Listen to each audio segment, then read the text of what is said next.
I sent them a journal of American Doctors Society. They did an investigation on the physical death of Jesus. And the conclusions they came out with, these are not Christians, these are scholars. They decided to study the physical death of Jesus. What they came up with. I only came with the pictures to show you, to give you an idea. Show me the picture where they tied him to the stick to scourge him. The way they did it was they carried a fat tree, planted it, and locked your hand so that you can't shake.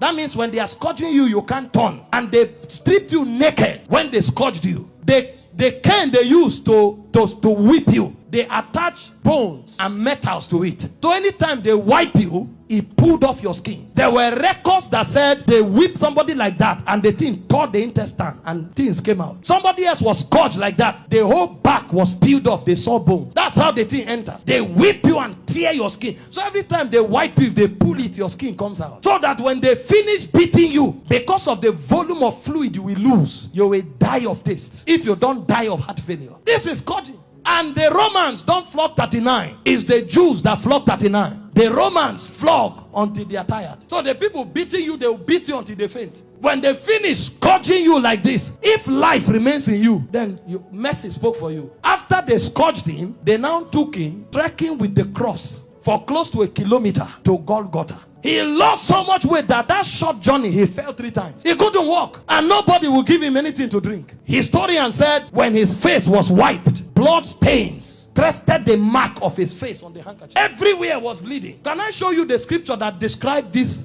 punishment? Isaiah 52 verse 14. It said, just as many were appalled. You know the word appalled? The highest level irritation. When you saw him, you are like, what is this? You couldn't describe it. It said many were appalled at the sight of him. For so mad, you know the word mad? Disfigured. So disfigured was his appearance, like an object of horror. When he came out of the scourging, if you saw him, you thought he was an object of horror. And he said he no longer looked like a man. They literally disfigured him. And they didn't stop there. They now gave him the cross, carried it, and went to Golgotha. Then they began crucifixion. In crucifixion, they nail you at your wrist, because the idea was for you to hang there until you suffocate. You know, the word excruciating didn't exist until the Romans started crucifying people, because the word excruciating comes from the word cruciating, and the word cruciate comes from crucifix. So it's excruciating is actually a pain you feel when you are crucified, because there's no pain in that class. When a man is crucified, his whole weight hangs on his wrist, and the only support he has are the nails on his toes. And when they crucify you, you saw a picture of Mel Gibson where you were straight. You can't be straight when they crucify you, because your back, there's no space to stand straight. You have to turn sideways to hang, because this is how you hang. Your weight actually hangs on your wrist. If you are tired and you want to gain small balance, you now push it on your toe that is on the nail. That's why when they wanted to kill the criminals, they broke their legs. And the reason is because when you are hanging, your stomach is bent so that your diaphragm can't breathe. Air can't enter. So Jesus was there for 6 hours. You know what that means? For 6 hours, every time he breathed, he had to pull himself up. So he pulled himself on a nail up to breathe. For 6 hours. He will pull up, breathe, go back. Pull up for 6 hours. Remember, his back is already torn. So as he's pulling up, he's feeling pains on the wrist. His back is scrubbing on the cross, and his leg is feeling pain. To breathe and go back. Every breath was death. For you, for 6 hours. And they were mocking him at the same time. So there was soulish torture. There was physical torture. As if that's not enough, he carried sin on him. So God was not connected to him at the time. God had to turn away. So there was spiritual torture, soulish torture, bodily torture. So much so that he cried, Eloi, Eloi, lama sabachthani, my God, why hast thou forsaken me? It's like a disconnection between your spirit and your soul. So the man was no longer alive. He died in the spirit before he died in the natural. A level of pain. We don't know what was done for us in 6 hours. Can you imagine? And guess what?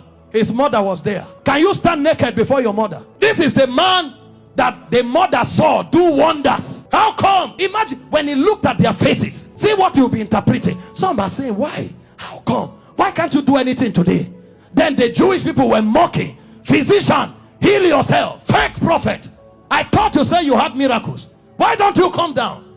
The thieves that were on the cross, one was mocking him. So from everywhere. Meanwhile, all the sicknesses on earth were on him on the cross. You have cancer, you say it's painful. He had cancer, diabetes, hepatitis, all that day at the zenith. Because he carried sickness, he carried sin, and he carried the reproach of God. You don't know the reproach of God until you go to hell. So for those 6 hours, he was in hellfire. The point came when the price was paid. He looked up and said, I'm thirsty. They gave him vinegar. He said, no, that's not what I'm looking for. I'm looking for the river that flows from the throne of God. I'm looking for that which satisfies indeed. When they didn't have it to offer, he said, it is finished. And he said, Father, unto you I commit my spirit. I commit. Because they couldn't kill him. They couldn't kill. No, you don't kill him. This commandment I've received from my Father. I have the power to lay down my life and to take it up. So he felt all those pains, keeping his life inside him. He had the choice to give up the ghost early. But if he gave up the ghost before the scourging, the sacrifice won't be complete.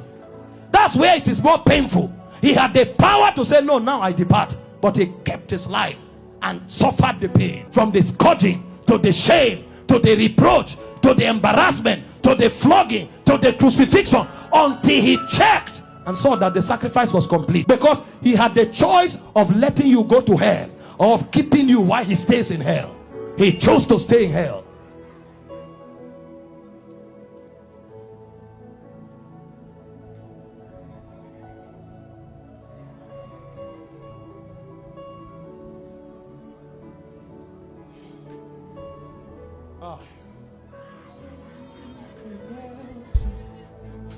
No throne without the cross. There's no sacrifice without your blood. All this you did for me. No me without you. No throne without the cross. There's no sacrifice without your blood. All this you did for me. No me without you. No throne without the blood. There's no sacrifice without the blood.